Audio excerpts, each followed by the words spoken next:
कांग्रेस विधायक दल की बैठक संपन्न हुआ और जिसमें सारे विधायक उपस्थित थे।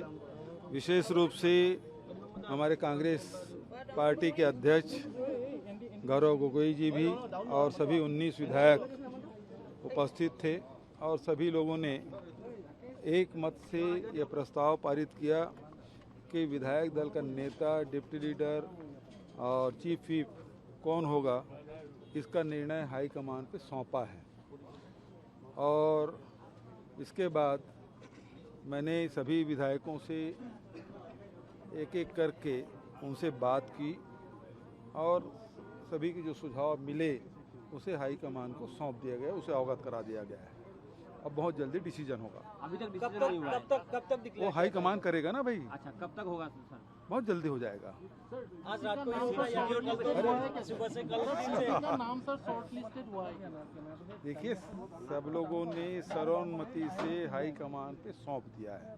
अब रीजनल में लैंग्वेज में गौरव जी से कहूँगा कि आप बात करें। सीनियरिटी बेसिस हो रहा है या क्या? मैं माननीय भूपेश बघेल डांगरियाक धन्यवाद ज्ञापन करिছোঁ जे আজি তেওঁ ৰায়পুৰত নিজৰ দলীয় দায়িত্ব সামৰি তেওঁ আমাৰ মাজত উপস্থিত হ'ল আৰু দেৰ ৰাতিলৈকে সকলৰ লগত বহিলে। প্ৰথমতে অসমৰ বৰ্তমানৰ পৰিস্থিতি পৰিৱেশ লৈ তেওঁক আমাক মাৰ্গদৰ্শন প্ৰদান কৰিলে। ক'লে যে আমি আমাৰ বিধানসভাৰ ভিতৰত, বিধানসভাৰ বাহিৰত আমি সদায় ৰাইজৰ কথা, অসমৰ জনসাধাৰণৰ কথাবোৰ আমি প্ৰকাশ কৰিব লাগে। আমি তেখেতক অৱগত কৰালোঁ যে আমাৰ বিধানসভাত প্ৰথম দিনৰ পৰাই আমাৰ বিধায়কসকলে মূল্য বৃদ্ধি লৈ আৰু চৰকাৰৰ পৰা আৰু তেওঁলোকৰ এটা বলিষ্ঠ পদক্ষেপ বিচাৰি এছেম্বলিৰ পৰা ৱৰ্কআউট কৰিলে আৰু তেতিয়াৰ পৰা আজিলৈকে যিমানবোৰ তেওঁলোকে মিডিয়াৰ সন্মুখত বা নিজৰ সমষ্টিত বা বিধানসভাত যিখিনি কথা তেওঁ উল্লেখ কৰি আছে, সদায় অসমৰ স্বাৰ্থত তেওঁলোকে নিজৰ কথাবোৰ দাঙি ধৰিছে।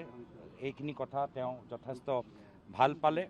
বৰ্তমানৰ তেওঁ যিহেতু এগৰাকী ৰাষ্ট্ৰীয় পৰ্যায়ৰ নেতা, তেওঁ আমাক অৱগত কৰালে যে কেনেদৰে ৰাহুল গান্ধী ডাঙৰীয়াই বাৰ্তা বাৰম্বাৰ দি আছে, মাৰ্গদৰ্শন দি আছে, প্ৰেৰণা দি আছে। আৰু মই ভাল পালোঁ যে আমাৰ প্ৰত্যেকগৰাকী বিধায়ক আৰু আমাৰ বিধায়িকা জনে তেখেতৰ লগত কথাখিনি পাতি নিজৰ মনত যি তেওঁলোকৰ ভাৱ আছিল, ভাৱমূৰ্তি তেওঁলোকে প্ৰকাশ কৰিলে। আৰু এতিয়া তেওঁ কোৱাৰ দৰে যে তেওঁ যিখিনি ভাৱ যি লৈছে তেওঁ আমাৰ নেতৃত্বক আনুষ্ঠানিকভাৱে জনাব, আজি ৰাতিৰ ভিতৰতে জনাব আৰু খুব কম সময়ৰ ভিতৰত আমি আনুষ্ঠানিকভাৱে আমি আমাৰ কেন্দ্ৰীয় নেতৃত্বই কি সিদ্ধান্ত লৈছে আমি গম পাম। এটা প্ৰক্ৰিয়া থাকে, প্ৰক্ৰিয়া মতে তেওঁ আহিলে, প্ৰক্ৰিয়া মতে সকলৰ লগত কথাখিনি পাতিলে। এতিয়া 5 মিনিট আগত তেওঁ কথাখিনি সামৰিলে। তাৰপিছত তেওঁৰ আনুষ্ঠানিকভাৱে ৰিপৰ্টটো লিখি তেওঁ আজি ৰাতিৰ ভিতৰত পঠাব। ৰিপৰ্ট কেন্দ্ৰীয় নেতৃত্ব অধ্যয়ন কৰিব। কেন্দ্ৰীয় নেতৃত্বৰ ৰিপৰ্ট পঢ়াৰ পিছত এটা অৰ্ডাৰ জাৰি কৰিব। অৰ্ডাৰ মুকলি হ'ব। তো নিশ্চয় আপোনালোকে ভাবিব পাৰে যে কম সময়ৰ ভিতৰত আমি আনুষ্ঠানিকভাৱে আমি গম পাম।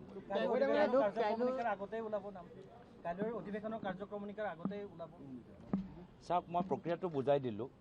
মই আমাৰ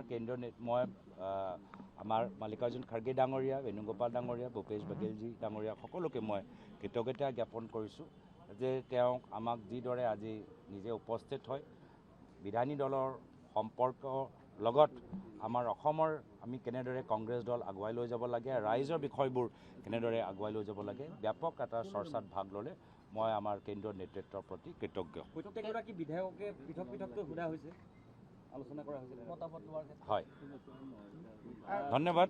মই গোটেইখিনি কথা ক'লোঁ। এতিয়া আৰু আপোনাৰ আৰু বেলেগ ওলাব নোৱাৰিব। এতিয়া हिंदी में उन्होंने कह दिया है, उन्होंने हिंदी में हमारे मैं आदरणीय मल्लिकार्जुन खड़गे जी, आदरणीय केसी वेणुगोपाल जी, आदरणीय भूपेश बघेल जी का कृतज्ञ हूँ कि वे आज रविवार के दिन शाम और से लेकर रात तक आज कांग्रेस विधायक दल को किस प्रकार से आने वाले समय में विधानसभा के बाहर जनता की बातों को उठाना है। साथ ही साथ हमारे विधायकों की क्या राय है कि हमारे विधायक दल की नेतृत्व किस प्रकार से होनी चाहिए। वे यहाँ पर उपस्थित हुए। एक रेजोल्यूशन पारित हुआ, जिस रेजोल्यूशन के द्वारा AICC पर हमारे सारे असम के कांग्रेस के विधायकों पर का संपूर्ण विश्वास है कि वे जो सिद्धांत लेंगे उसको हम अमल करेंगे। और साथ ही साथ आदरणीय भूपेश बघेल जी ने हमें मार्गदर्शन दिया कि किस प्रकार से हमें असम की आवाज़ को उठाना है। राष्ट्रीय नेता होने के कारण वो हमारे दल के नेता राहुल गांधी जी किस प्रकार से हमारा मनोबल बढ़ा रहे उसका भी उन्होंने उल्लेख किया। और हर विधायक से वो 1 to 1 मिलकर उन्होंने अपनी राय ली। उन्होंने अपने वक्तव्य में कहा कि वे ये अपना रिपोर्ट हमारे केंद्रीय नेतृत्व को देंगे और केंद्रीय नेतृत्व से जल्द ही उनका जो औपचारिक सिद्धांत है हम अवगत होंगे। धन्यवाद। Thank you. राजनीति हो या क्रिकेट, देश विदेश की ब्रेकिंग हो या आपके मोहल्ले की बड़ी खबर, सब मिलेगा एक ही ऐप में, सबसे तेज और भरोसेमंद। अभी डाउनलोड करें दैनिक भास्कर डिजिटल।